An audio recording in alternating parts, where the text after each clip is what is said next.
Hello बच्चों, कैसे हो आप सब। तो बेटा जो हम अपना चैप्टर कर रहे थे पैरेडिक क्लासिफिकेशन ऑफ एलिमेंट्स, वो उम्मीद करता हूँ फर्स्ट वीडियो आपने देख लिया होगा। और अब हम चलते हैं हमारे सेकंड वीडियो पे, जिसमें हम उससे आगे पढ़ेंगे। पिछले वाले वीडियो में हमने मैंडलीव्स तक पैरेडिक टेबल पढ़ ली थी कि मैंडलीव्स ने किस तरह से पैरेडिक टेबल बनाई थी। अब चलते हैं हम आगे। अब जो नेक्स्ट आती है दैट इज मॉडर्न पैरेडिक टेबल। जो हमारी नई मॉडर्न पैरेडिक टेबल है, वो कई साइंटिस्टों ने मैंडलीव्स की जो पैरेडिक टेबल थी उसके अंदर सुधार किया और उसके हिसाब से एक नई पैरेडिक टेबल बनाई, जिसको हम कहते हैं मॉडर्न पैरेडिक टेबल, जो आजकल हम पढ़ते हैं। देखो, जो पीछे वाली जो जितने भी हमारे पास में पैरेडिक टेबल्स थी, वो बेस्ड थी एटॉमिक मास पे, जबकि जो हमारी मॉडर्न पैरेडिक टेबल है it is based on the atomic number. तो ये ध्यान रखना, हमारी जो नई पैरेडिक टेबल है वो हमने एटॉमिक नंबर के हिसाब से बनाई है और इनको इंक्रीजिंग ऑर्डर के अंदर हमने रखा है। तो अब देखते हैं हमारे क्या क्या साइलेंट फीचर्स हैं हमारी मॉडर्न पैरेडिक टेबल के अंदर। तो देखो, एक तो सबसे पहली बात, हमारी मॉडर्न पैरेडिक टेबल में ग्रुप्स टोटल 18 ग्रुप्स हैं और हमारे पास में 7 पीरियड्स हैं। इधर जब हम जाते हैं हॉरिजेंटली तो वो हमारे क्या है, पीरियड्स, और वो कितने हैं, 7।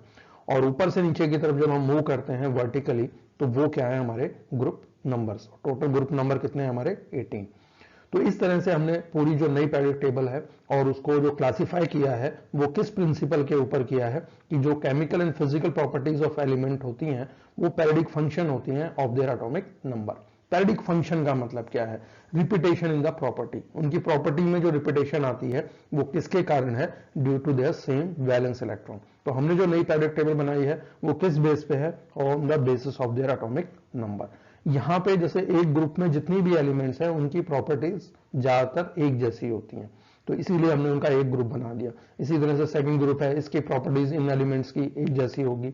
तो टोटल हमने ये 18 ग्रुप्स बनाए हैं। कुछ एलिमेंट्स को हमने, ये लैंथेनॉइड और एक्टिनॉइड्स हैं, इनको हमने यहाँ बीच में से उठा के यहाँ रखा हुआ है, जिससे कि हमारी पैरेडिक टेबल जो है वो थोड़ी सी ढंग से कॉम्पैक्ट दिखाई दे। तो ये हमारी मॉडर्न पैरेडिक टेबल है।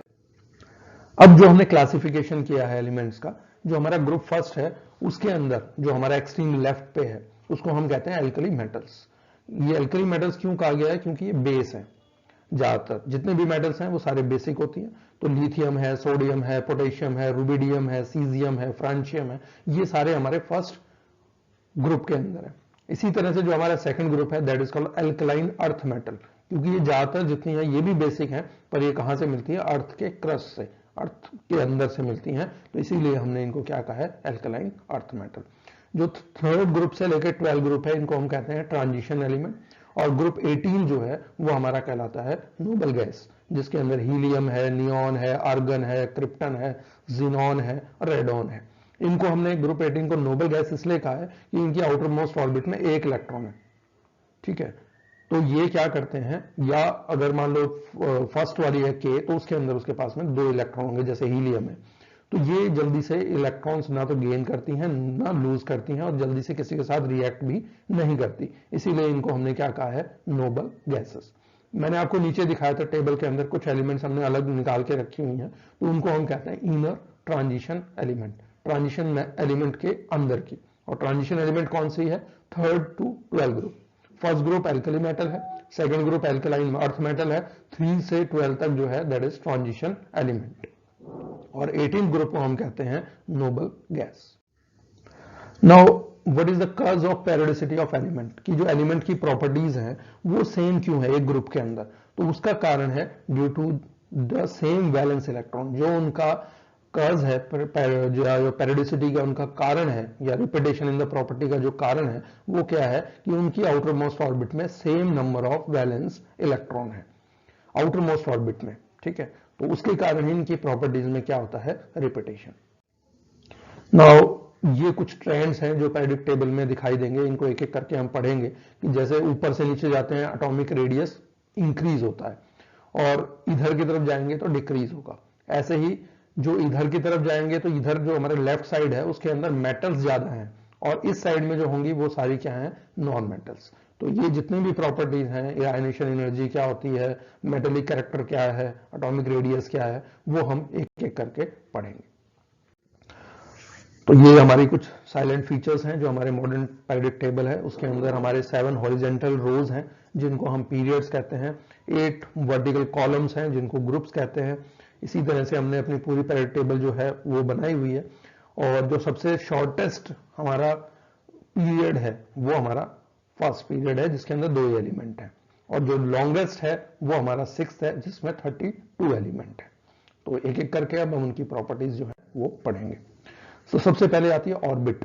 ऑर्बिट क्या है? जिसके अंदर इलेक्ट्रॉन, जिस सर्कुलर पाथ में इलेक्ट्रॉन्स रिवॉल्व करते हैं, न्यूक्लियस के चारों ओर चक्कर लगाते हैं, उसको हम क्या कहते हैं? ऑर्बिट। एक सर्टेन डेफिनेट सर्कुलर पाथ है जिसको हम ऑर्बिट कहते हैं, जो न्यूक्लियस के चारों ओर है। और वैलेंसी क्या है? उसकी कंबाइनिंग कैपेसिटी, वो कितने इलेक्ट्रॉन दे सकता है या ले सकता है, किस लिए देगा या लेगा इलेक्ट्रॉन? अपना नोबल गैस कॉन्फ़िगरेशन पूरा करने के लिए। जैसे हम ये कहते हैं कि फर्स्ट में 2 होने चाहिए, तो वो अगर एक ही है तो क्या करेगा? एक और ले लेगा किसी के साथ में, ठीक है, या शेयरिंग कर लेगा।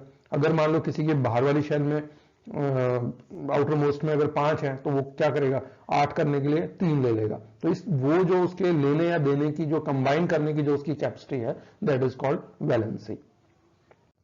नाउ सबसे पहला आता है एटॉमिक रेडियस। एटॉमिक रेडियस क्या है? एटॉमिक रेडियस होता है कि उसका न्यूक्लियस जो है उससे आउटर मोस्ट ऑर्बिट के बीच का डिस्टेंस कितना है।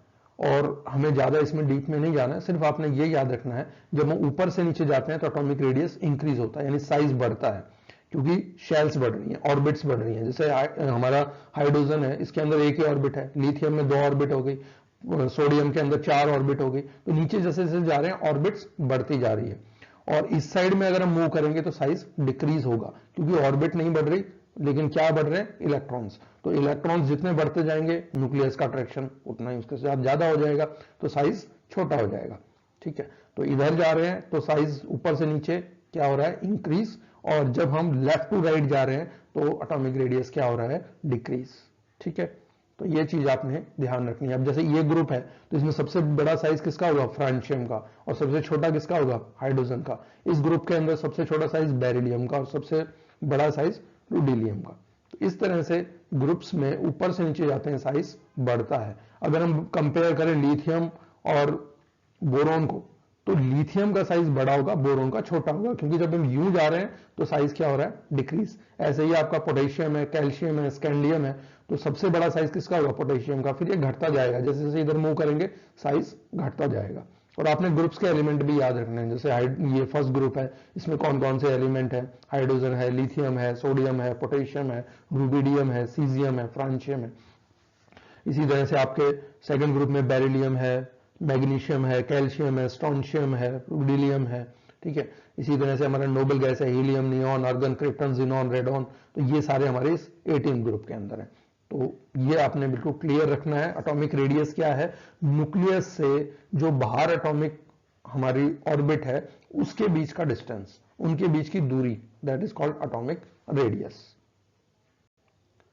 चलो नेक्स्ट आते हैं metallic and non metallic character. Metallic character क्या होता है? मेटेलिक कैरेक्टर यहां पे है कि वो कितने इलेक्ट्रॉन्स दे सकता है, ठीक है। और नॉन मेटेलिक कैरेक्टर क्या है? इलेक्ट्रॉन को गेन करने की शक्ति। तो मेटल्स हमेशा क्या करती हैं?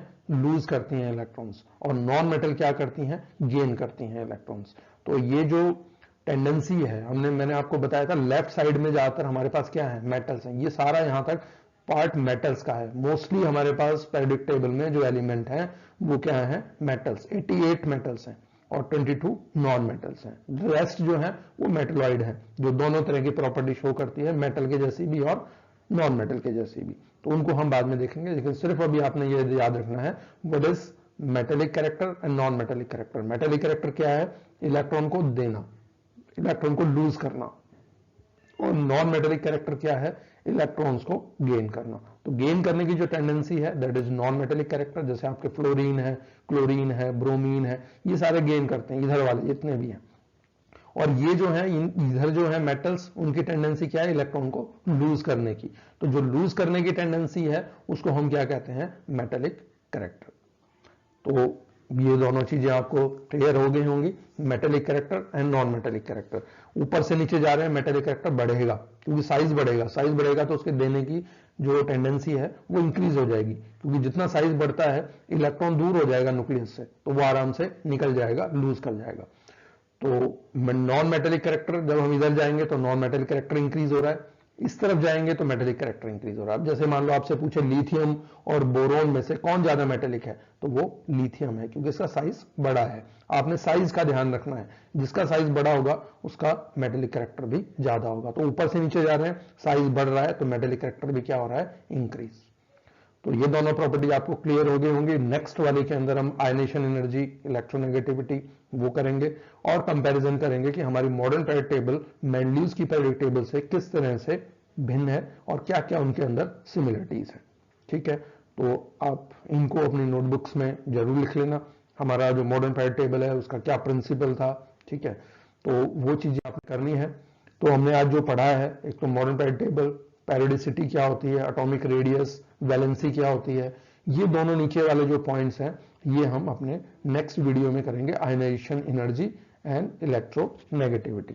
तो इससे पहले का जो पोर्शन है वो आपने अभी नोटबुक में लिखना भी है और करना भी है। अगर मान लो आपको इसमें कोई डाउट है तो वो आप मुझसे पूछ सकते हैं। इन दोनों को आप अभी छोड़ सकते हैं क्योंकि ये अभी हमने दोनों नहीं किए हैं, पर बाकी जो भी है, मॉडर्न पीरियड टेबल क्या है, किस प्रिंसिपल पे बेस्ड है, पेरियोडिसिटी क्या होती है, रिपीटेशन जो उनकी प्रॉपर्टीज है वो क्यों होती है, एटॉमिक रेडियस क्या है, वैलेंसी क्या है, metallic and non metallic character, तो यहां तक आप इसको अपनी नोटबुक में भी जरूर लिख लेना। और कोई प्रॉब्लम है, कोई डाउट है तो आप मुझसे व्हाट्सएप करके या फोन पे क्लियर कर सकते हैं। तो उम्मीद करता हूं आप अपनी पढ़ाई लगातार कर रहे होंगे। जिन्होंने वैक्सीनेशन नहीं करवाया है वो जरूर अपने नजदीक कोई भी जो आपका CHC सेंटर है वहां या PHC सेंटर है वहां पे जाके अपना वैक्सीनेशन जरूर करवाएं। घर पे रहें, सेफ रहें। जितना आप बाहर निकलेंगे उतने ही आपका टाइम भी वेस्ट होगा और हो सकता है कि आप किसी बीमारी की चपेट में आ जाए। तो इसीलिए घर पे रहिए, पढ़ाई अपनी लगातार करते रहिए। कोई भी डाउट है तो आप मुझसे पूछ सकते हैं। Thank you.